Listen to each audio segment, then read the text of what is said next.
Okay, we're rolling. We are rolling, guys. This is Hello. uh, this. I'm so excited. I'm so excited because When are you not excited? what's that? What's When are that? you not excited? Normally never, but like right now, over levels of excitement because Like a today little puppy. I'm chatting with my dear friend Jono Decker. Well, his professional name is Jonathan Decker, but You know me as Jono. I know you as Jono, and we've been friends for man quite a bit. Like you know what? It was probably 18 years. yeah, '02. 2002. I remember exactly what happened. Yeah, and yeah, our friendship runs deep, and it's a very poignant relationship, and it started off with idiocy, as most of my relationships do. But And well, I was going to say, and it just took off from there. And it was it's just good. mounted. The idiocy continues to mount, as we will prove today. Yes, in fact, it's been quite ridiculous. But I'll give you guys a little bit of a background of how we met, and then John will please take it over. Well, So, should we tell them why they should care about me? Because they already care about you. Maybe that should be enough. dude, no, I Sharon vouches for well, me. look at his eyes. I I can't. mean, I can't think of why to care about me. I was just actually setting you up like, almost like this is my eulogy, so you could say okay. some really sweet things. All right, why don't you? Okay, let's talk a little But bit that's about none of my business. No, it is absolutely your business. Okay, so it's a good point, John. Let's talk a little about you before we talk about why or how our relationship even began. But um, so Jono, in addition to being an excellent friend, we have done many fun little movies and stuff together. We were working on different projects and stuff. But what's been so insightful is whereas I chose to continue on this path of ridiculous movie making and all this stuff, which ended up being an awesome choice for myself. Right? Jono got an amazing degree and he became a therapist. Yes. And he's influenced so many different people around the world of St. George. And but really around the world because a lot of his therapy is done online. And Yes. it is correct. And he has and John, I'll let you talk a little bit more about some of the therapy that you have been doing. But not only that, he's also created like blogs and he's done movie reviews. And then he has a new YouTube channel called Cinema Therapy, which talks about using principles of cinema to you for therapy and what we can learn from the characters and the struggles that they go through. And it's awesome. It's fantastic. And Thank you. when he's not doing all that stuff, we go back to making silly movies. And he's got a beautiful wife. He's got how many kids now? Five, 5 kids. 5 kids. And So that is all there will be. Measures have been taken. yeah. Some of you are thinking too much information, but no, that is not enough information. No, in fact, please tell us more No, later. that is all I will say on the Okay, record about that experience. awesome. I will say about that experience is I started telling them as the vet was fixing me, Mm. I didn't know the location of the secret base and I didn't have the missile codes. Because in any movie I watch, when you're being tortured, you start joking around, right? And they said, "Sir, you can't make us laugh while we're down here. We've got sharp instruments." But Interesting. Was there any numbing, or were you just like, or was it just no numbing at physically, all? yes. Emotionally, no. Mm. I knew I would never be the same. No. Listen, for something like that, I would want to be under. I would want to be under and wake me up when everything was done. Yeah, Ladies, have your husband spayed or neutered. This is my Bob Barker moment, right? Be responsible. No, I'm just kidding. yeah. Let the babies come. Do what you're gonna do. But we have 5, and my wife says you're gonna go take one for the team, and I said yes. Here we go. Yes, ma'am. That's awesome. So let's talk a little bit about how we first met, John. Yes. But it was back in 2002. We were in the same BYU housing, right? Like the same Mhm. BYU. Same apartment, and you were making a film. You were making a student film about have people. I think everyone knows about your stupid human trick, but for those who don't, will you please arrange an introduction? Absolutely. Aaron does something that nobody else can do at least as well.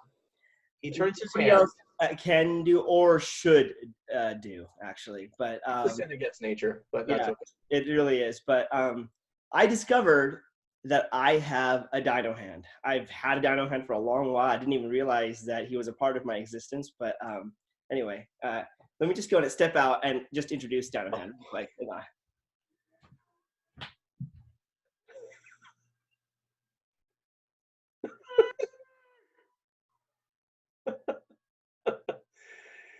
Indeed. Anyway, Like so an old friend.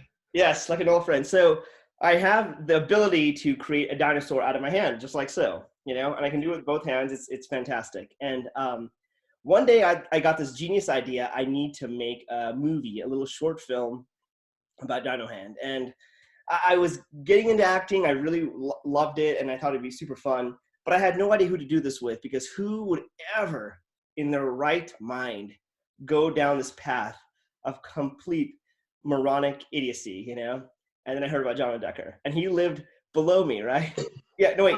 Please add. Okay, so hang on. So that is mostly true. Couple of added layers to this. One, Yeah. you were very popular and well liked, and I was very intimidated by you socially, which is something that I'm deeply ashamed of now. That I was intimidated by you socially.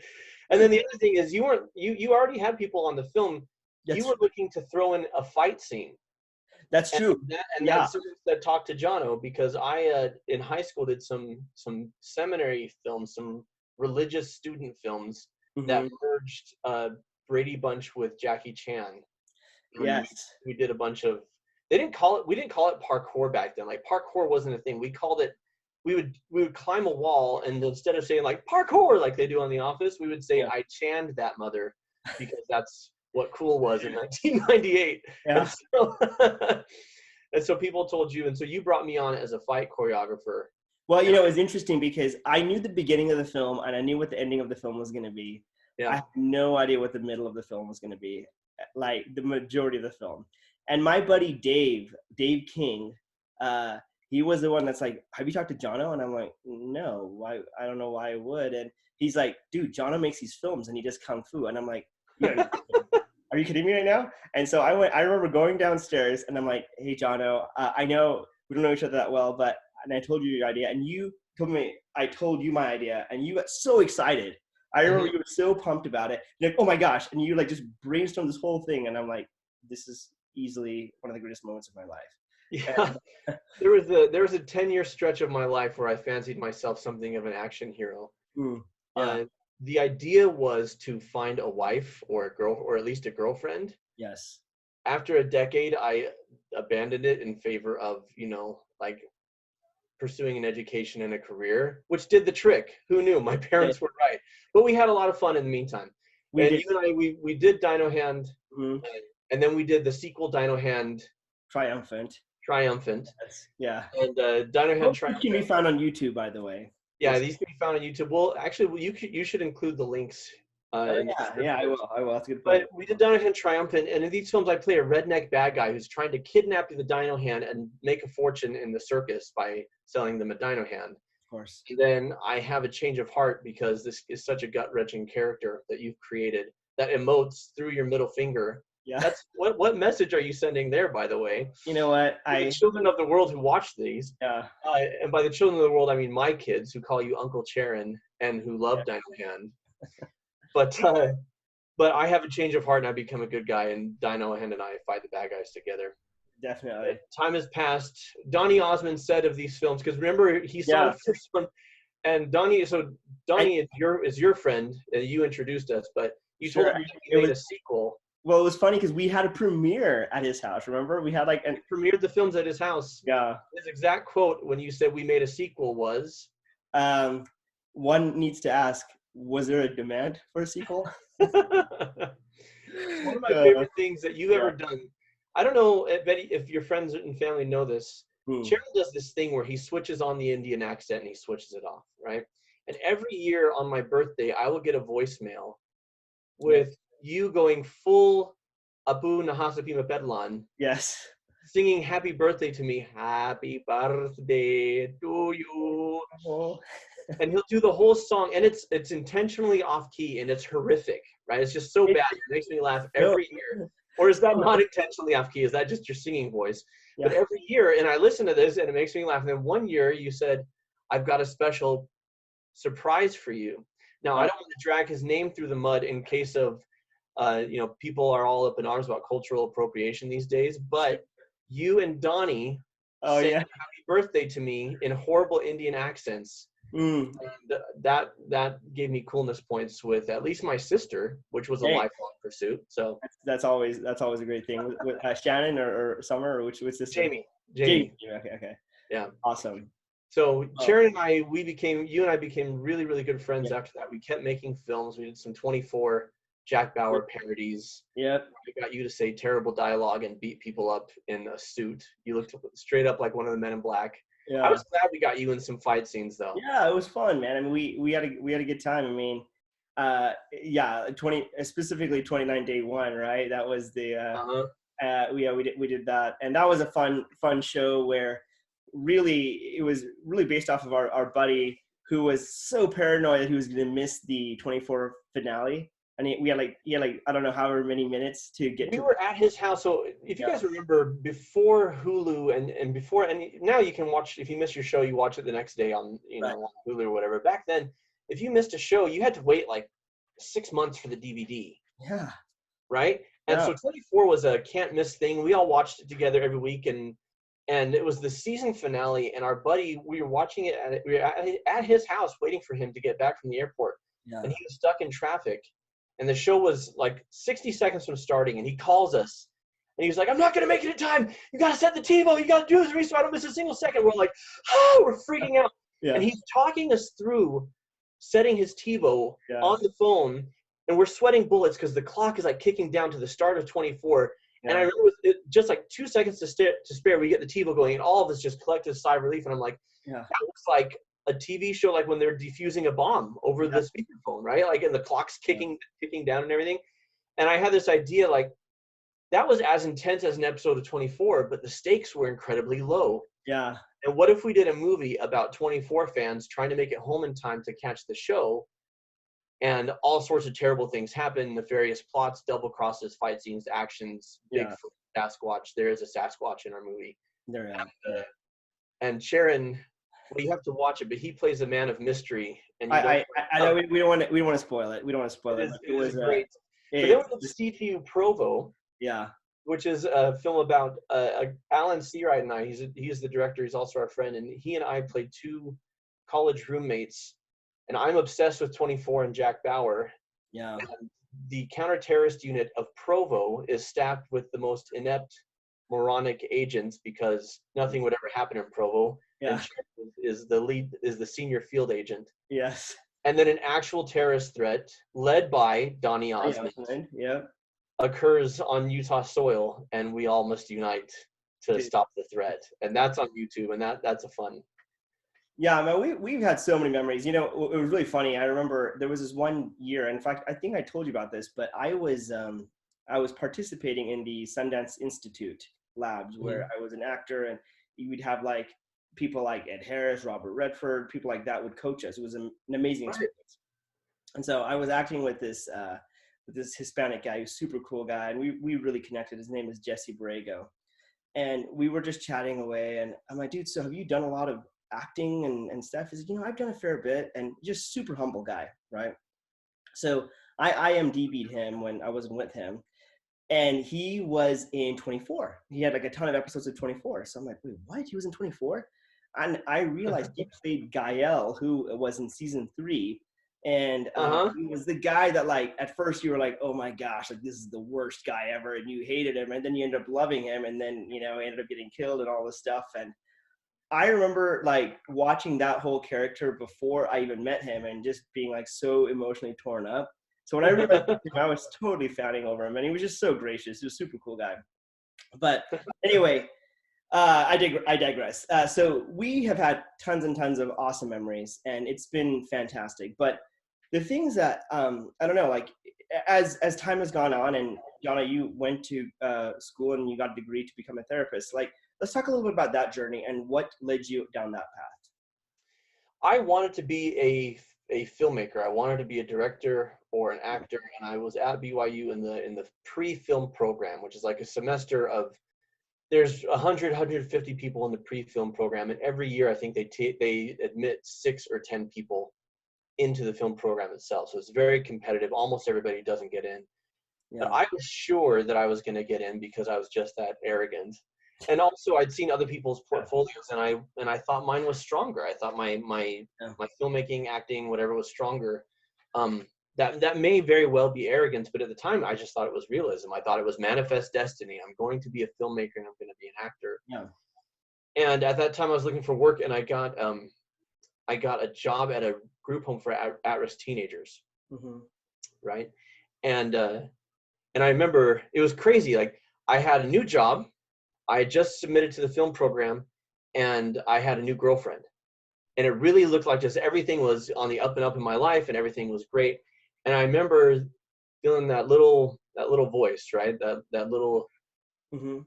I remember feeling the spirit saying to me, just make sure that you base your happiness in the things you've always based your happiness in, Mm. because everything else can be taken away. And I was like, well, that's ominous. Yeah, for sure. and and within like 3 days, my girlfriend dumped me. Mm. I got rejected from the film program, and my job with at-risk teenagers, one of the kids I met like on my first day, and I walk in and I'm super happy and bubbly person, and he goes, "You're Mormon, aren't you?" And I said, "Yeah, I am." And he goes, "You're worthless." Oh man. And I was like, "Oh, this is a good Yeah. week." Yeah. Um, but and so it struck me like how important it is to be wrapped up in the service of others, Mm-hmm. and how important it is to be filling your life with light and inspiration. Mm. Not false positivity, but just the great minds, the great thinkers, the great philanthropists and humanitarians, people who make a difference in the world. Mm-hmm. Um, Filling your mind with their words, and then just looking every day for opportunities to help people, because that's what always made me happy, right? And staying connected to family and friends, and nurturing those relationships, that's what always made me happy. And so when everything else fell through, that's kind of what I turned to. Mm-hmm. But it got me thinking, because I was working in a psychological type field, as a youth mentor, and it got me thinking about becoming a therapist. And it actually pointed me in that direction, Mm-hmm. because I found that I have, we're all, I really believe that everybody's very, very good at least two or three things. Like, we could stink at almost everything else, but we have at least two or three things that I think we're on the earth to take those things and use them, you Mm-hmm. know? And I felt like I was really good at listening to people and empathizing, and not rushing to judge or to correct or even to advise. Like, that was something that, you get there, but the first and foremost is just for people to know that you care. Mm-hmm. And something that I discovered later on in my career as a therapist is that people will accept feedback and correction if they feel loved and respected. If they don't feel loved and respected, they get defensive, and they want to explain themselves because they're desperate for you to not think they're an idiot, Mm. or, and so they get defensive, but if they feel loved and respected, then they'll accept your feedback. And I felt like that sort of thing kind of came naturally to me. Yeah. So I studied psychology because I wanted to have as many doors open to me as possible. I didn't know what type of therapist I wanted to be. Yeah. And I ended up, after I graduated with psychology, I went on and got my advanced degree in family therapy. Mm-hmm. And the reason for me is that I was more passionate about relationships than about mental health. Okay. And because people don't exist in a vacuum, right? If someone's anxious or depressed, you can help them in therapy, but then they still have to go home to their family. And if their family situation is crap, then they're still going to be anxious and depressed. And if Yeah. the family situation is stable or even great, it's going to help to alleviate those symptoms or to improve their life and to help them be happy. And Yeah. so other therapists will tell you different things, but for me, couples and family therapy just really seemed natural and Yeah. a logical way to go. And it was It something I was just very resonated passionate with about. you. What's that? It just resonated with you. It did. Yeah. Yeah, it did. And well, it's so great because here's the thing. I remember fondly so many memories of us like just goofing around and joking around, and we were always like, I wonder where everyone's going to turn up or end up, or what we're going to be doing. But dude, you have your own therapy practice, Yes. and things have really gone well for you, and you've been able to open up your own therapy practice, which has been awesome, and you've been able to do a lot of work online as well, um, Hmm. and it's been good. What would you say? And this might sound like kind of a vague and broad question, but what would you say has been one of the most insightful things that you've learned at your time as a therapist? Uh, I think we overestimate. People come to me and they say we need better communication, right? But communication is a symptom. Poor communication is a symptom. It's not the root issue. Mm. We study technique, right? How to talk to people, how to win friends and influence people. We study how to say things the right way, resolve conflict the right way, but what everybody really needs in their life is to feel loved, right? Yeah. And so I think there's definitely something to be said for learning skills and techniques for healthy relationships. I'm not going to say otherwise, but the biggest issue and the biggest thing that I think we need is to give love, right? People change not because we demand love, but because we give it. Yeah. Right? Hearts are changed not because we demand love, but because we give it. Behavior changes not because we demand it, but because we give it.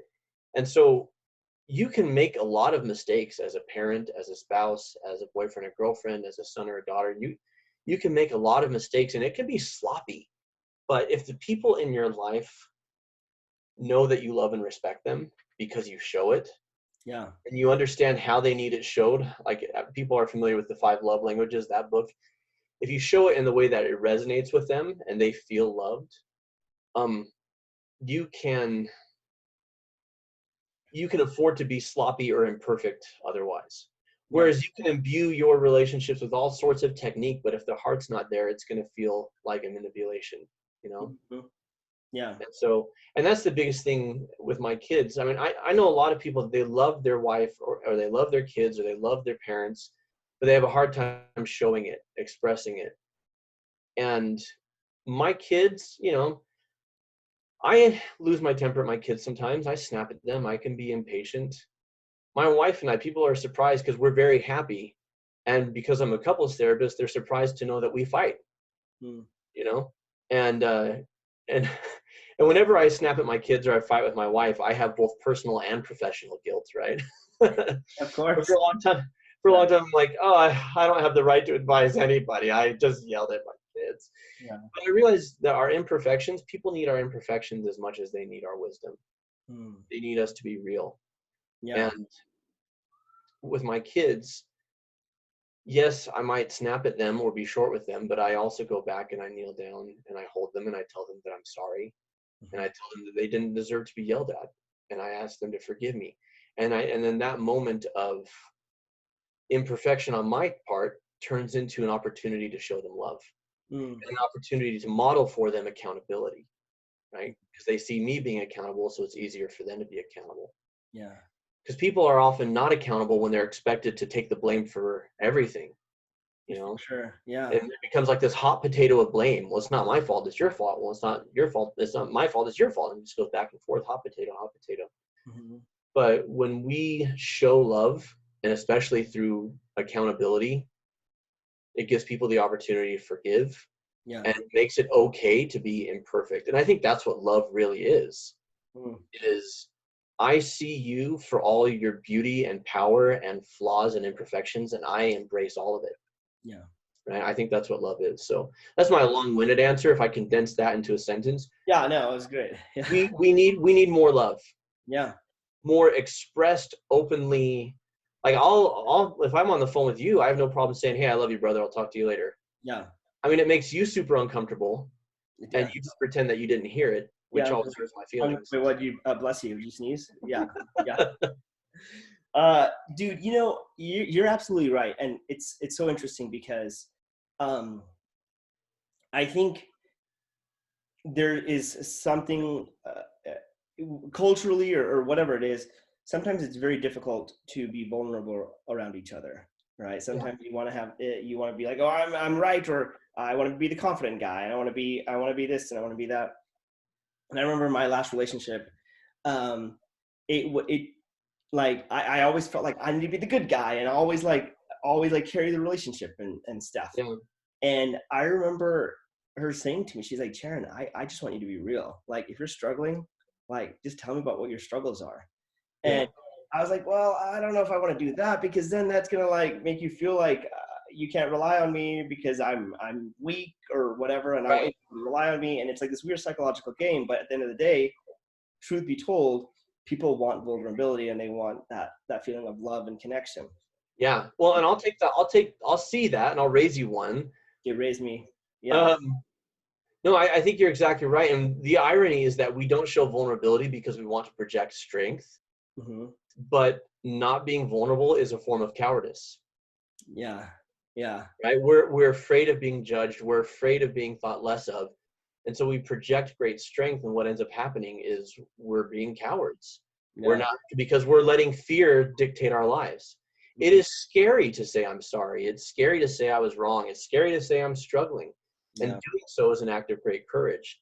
So a little cinema therapy here. Great example of this is The Incredibles, right? The first Incredibles movie, where Mr. Incredible, the whole movie, he's got to be the leader. He's got to be the father, and he can't let his wife know that he lost his job, and he can't let his wife know that he's got this secret thing going on because she might get upset or she might judge him or this or that. Yeah. And finally, what ends up happening, I love it, the end, like towards the end, when they've just crashed the RV, and he's like, "You and the kids stay here," and she's like, "No, we're going with you." And he says, "I need to do this." And she says, "Why? So you can prove that you're Mr. Incredible still, that you still got it?" And he says, "I'm not strong enough." And she says, "What? You think this will make you stronger?" And he says, "I can't lose you again." Because he thought that she had died. And then he says, and he looks down like he's ashamed, and he says, I'm not strong enough. Oh man. And then his wife just like grabs him and freaking like makes out with him in front of the kids. You know, I'm watching with my kids. Some parents would cover the kids' eyes, and I'd be like, "That's what vulnerability will get you, son." Yeah. There's be real. A good Pixar kid. But he's never stronger than when he's just real, you know. And she knows how much he loves her and how much it devastated him when he thought she had died. Yeah. And so if Mr. Incredible can be vulnerable, right, then I think we should also be vulnerable. Yeah. You know what's interesting, dude? I have been thinking about it because I was having a conversation with someone yesterday about this, that unfortunately, because of quarantine and all this stuff that's going on, there's been an increase in spouse abuse. And it's so sad to hear that. And you think like, oh man, like when we weren't in quarantine, like we kept our minds busy with all these different things and all these different projects that we never had a chance to like really get real with each other. Yeah. But quarantine has like kind of forced us to like face our thoughts and our demons because we can't really go out. And doing that, we can't distract ourselves. What's that? We can't distract ourselves and keep ourselves as busy. Yeah, we can't. We have to face what we're facing, you know, and facing the demon. Yeah. So I guess kind of like wrapping things up, trying to talk about that. What do you think people can do when they're faced with those inner demons, right? Because we all have them, and we've been distracting ourselves. But now that we're in quarantine, and now that we're like forced to deal with things that we probably have been ignoring for so long, what is your advice for that? So specifically, familial abuse, or just our things that we've been avoiding? Just I would say things that we've been avoiding, and like those things that like are plaguing us, I suppose. Right. Well, so first of all, anybody who's watching, if you are in, we'll go specific and then we'll go broad, okay? If you're in an abusive type situation, you may feel that you have to do that alone, like there's no one who can help you, and if your spouse finds out, that you'll be in more danger. And I'm not going to lie to you, like there may be some truth to that, right? There may be some truth to, if they find out that I've reported them, I could be in some danger, or things could get worse.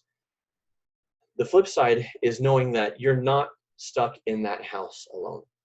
You know, Charan and I talking like this is proof that you can reach anybody. We live in an incredible age. This isn't life pre-telephone, where if you were in a home like that, you had to suffer in silence because there's no one who's going to hear you. There are people you can call. There are people you can talk to. You know, there are counselors like me, like others, who you can reach out to, and you can formulate a plan, right? So you don't just dive into it and form an escape plan. I know women and men who've been in an abusive relationship, and their lives are so much better when they got out. Yeah. And I'm a couples therapist, and so I believe relationships can get better. But doesn't it take two? Like honestly, it does take two. And I mean, there are things that are flat out abuse, and then there's, I mean, all abuse is abuse, but if I'm an abuser, oftentimes I won't see that that's what I'm doing, right? Either I won't think that I'm abusive, or I'll think it's justified, or I will feel awful afterwards, right? Mm-hmm. And I genuinely feel awful, and promise that I'll never do it again, and really believe that I won't do it again. But the fact is, I haven't addressed what takes me there in the first place. Yeah. So it leads to that lack of control. There are true sociopath, awful abusers out there. There are also people who are still people, Yeah. have goodness in them, and they've got this really dark side, and they feel awful when it happens, but they're not addressing, like, how do I get there and how do I stop it, right?